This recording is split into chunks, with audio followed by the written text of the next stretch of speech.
అదే నమస్కారం. నిన్న ఈ రవీంద్ర మౌనికకి సంబంధించి మాట్లాడాం కదా, గాజువాక. ఇప్పుడు అతను బయటపెడుతున్న విషయాలు మొత్తం పరిశీలిస్తూ ఉంటే ఎవరైతే ఫెమినిస్టులుగా ఉన్నటువంటి వాళ్ళు ఉన్నారో వారిలో కూడా కొంతమంది ఈ అమ్మాయి మౌనిక సపోర్ట్ చేస్తట్లేరు. ఇక మగవాళ్ళు అయితే నువ్వు మన దగ్గరే కామెంట్లు పెట్టారు, నాకు భయం వేసి నేంటర్ బాబు ఎట్టున్నారని. ఏమని? మంచి పని జరిగింది, మంచి పని జరిగింది. ఆమె చమట మంచి పని ఏంటర్ బాబు అంటే ఇలా వేధించి ఆడవాళ్ళు చాలామంది ఉన్నారు, మీకు తెలియదు అని అంటూ ఉన్నారు. ఇప్పుడు రవీంద్ర కూడా చెప్తున్న వర్షం ఆల్మోస్ట్ అలాగే ఉంది. అయితే అమ్మాయి మౌనికల పేరెంట్స్ అని చెప్తున్నారు, మా అమ్మాయి చాలా మంచిది అంటున్నారు. నిజమే, టెర్రరిస్ట్ వాళ్ళ అమ్మ నాన్న కూడా వాళ్ళ పిల్లడు మంచివాడు, అది మగవాడైనా ఆడవాళ్ళైనా. అలా ఈ అమ్మాయిని తక్కువ చేయటం కాదు. ఏమంటానంటే ఈ అమ్మాయి అమ్మ నాన్న దగ్గర బాగానే ఉంది, రవీంద్ర దగ్గర మాత్రం బాగాలేదు అన్నట్టు ఇప్పుడు స్టోరీ మొత్తం ఉంది. నిజాలు తెలియాలంటే కాల్ రికార్డ్స్ తీయాలి, వాళ్ళ మధ్య చాటింగ్ జరిగిందంటే ఆ బ్యాకప్ మొత్తం తీయాలి, అప్పుడు తెలిసింది. సో ఇప్పుడు నేను కూడా రవీంద్ర పోలీసు చెప్పిన వర్షన్ ఏదైతే ఉందో, ఏదైతే బయటకు వచ్చిందో అది మాత్రం చెప్తాను. మింగిల్ అని చెప్పేసి ఒక డేటింగ్ యాప్, అందులో ఈ రవీంద్ర అండ్ మౌనిక పరిచయం అయ్యారు. 2023లో పరిచయం. అలా డేటింగ్లో పరిచయం అయ్యి పెళ్ళి అయ్యేవి ఎన్నుంటే మీరు చెప్పండి, ఓపెన్గా మాట్లాడుకుని. డేటింగ్ అంటే అనకూడదు కానీ ఆ పదాలు మరి తేడా పడతాయని కొన్ని పదాలు వాడలేకపోతున్నాం. డేటింగ్ అంటే ఆబ్వియస్లీ ఆ మింగిల్ యాప్ అని చూసారా, అలా మింగిల్ అవటానికి తప్ప వేరేదైతే కాదు. ఇక పెళ్ళి అన్నప్పుడు ఎక్కడో అరుదుగా జరుగుతాయి, ఓకేనా? సో మ్యాక్సిమం ఎలాగా మ్యూచువల్ బెనిఫిట్స్ విత్ ఏదో ఉంటే ఆ పదాలు ఏముంటాయి, అబ్బా కరెక్ట్ టైం గుర్తు రావట్లేదు. ఇద్దరు కూడా అవసరాలు తీర్చుకోవడానికి అన్నట్టు అటువంటి రిలేషన్స్ అన్నట్టు ఈ డేటింగ్లు అంటే. అలా అనుకున్నాడు ఇతను. మరి ఆమె ఎలా అనుకున్నా మనకు తెలియదు, మరి వాళ్ళ అమ్మ నాన్న చెప్పింది కూడా తెలియదు. ఇలా ఉన్న మూమెంట్లోనే 1 year బ్యాక్ శ్రీలక్ష్మితో ఈ రవీంద్రకి పెళ్ళి. వాస్తవానికి ఇక ఆ పెళ్లి సమయంలో ఇద్దరి మధ్య గొడవ అయింది. గొడవ అయ్యి ఇక నీ దారి నాది నా దారి నాది అనుకున్నట్టున్నారు, ఎవరిద్దరు వాళ్ళది. అప్పటికి కూడా ఈ అమ్మాయి మౌనిక ఇతని దగ్గర కొంత డబ్బులు తీసుకోవటం, ఆల్రెడీ ఉన్న ఫోటోలు వీడియోలు మొత్తం దాచిపెట్టుకోవటం ఇవన్నీ చేసిందట. ఇక ఇప్పుడు రవీంద్ర వాళ్ళ ఆవిడ ఏమైంది, పుట్టింటికి వెళ్ళింది. ఎందుకు? ప్రెగ్నెన్సీ కాబట్టి.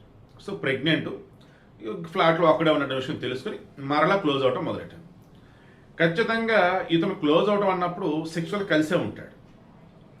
ఆ సమయంలో మరి వీడియోలు, కాల్స్, రిమైనింగ్ మొత్తం కూడా దాచుకొని ఉండాలి. అతడి సినిమా మీకు గుర్తుంటే అంతకుముందు ఏవి దాయడు. ఎప్పుడైతే సీఎంగా ఉన్నప్పుడు చెప్తాడు అవన్నీ కూడా రికార్డ్ చేస్తాడు. అప్పుడేం లేదు, ఇప్పుడు రికార్డ్ చేస్తా అంటాడు. అలా ఈ అమ్మాయి ఏమైనా చేసి ఉండొచ్చు. మగవాడు ఏమవుతాడు, అవునన్నా కాదన్నా సెక్షువల్ కన్నా కొంచెం టెంప్ట్ అవుతాడు. ఎక్కడో ఒకళ్ళిద్దరు ఉంటారు, వద్దురా బాబు ఒకసారి వద్దు అనుకున్నా వద్దు అన్నట్టు ఉంటారు. కొంతమంది మాత్రం గతం ఆల్రెడీ చేశాం కదా మరలా చేద్దాంలే నమ్మకం, లైక్ ఈ వేలో ఉంటారు. సో సిచ్యువేషన్ ఇప్పుడు ఎలా ఉంది, ఈమెకు సంబంధించి ఇక్కడ క్లియర్గా అతను చెప్తున్న వర్షన్ ఏంటంటే వాంటెడ్గా ఇతను బ్లాక్మెయిల్ చేయడం కోసం ఫోటోలు, వీడియోలు అన్నీ దాచిపెట్టి కాల్ రికార్డ్స్ చేసేసి అన్ని దగ్గర పెట్టుకొని అడిగినంత డబ్బు ఇవ్వకపోతే ఇక నీ భార్యకి చెప్తా, నేను బయట పెట్టేస్తా. అది సెంట్రల్ గవర్నమెంట్ జాబు, అది పోయిందండి, ఇంకేముంది? కాపురం కూలిపోతే ఇంకేమన్నా? ఇక అందుకని నాకు అడిగినంత ఇస్తూ ఉన్న మూమెంట్లోనే మరలా అడుగుతుండేసరికి తట్టుకోలేక అప్పటికే ఇన్స్టామార్ట్లో వచ్చేసి ప్లాస్టిక్ కవర్లు, రంప బ్లేడ్లు, క్లీనింగ్ మెటీరియల్ మొత్తం ఇచ్చేసేసి ఇక అమ్మాయి సరరా ఫ్లాట్కి అని చెప్పేసి అన్నాడు. ఇక వచ్చిన మూమెంట్లో స్లోగా మాటల్లో పెట్టి వాష్రూమ్ తీసుకెళ్ళి డోర్లు మొత్తం క్లోజ్ చేసి గొంతు బిసికేసి స్పృహ కోల్పోయేలా చేశాడు.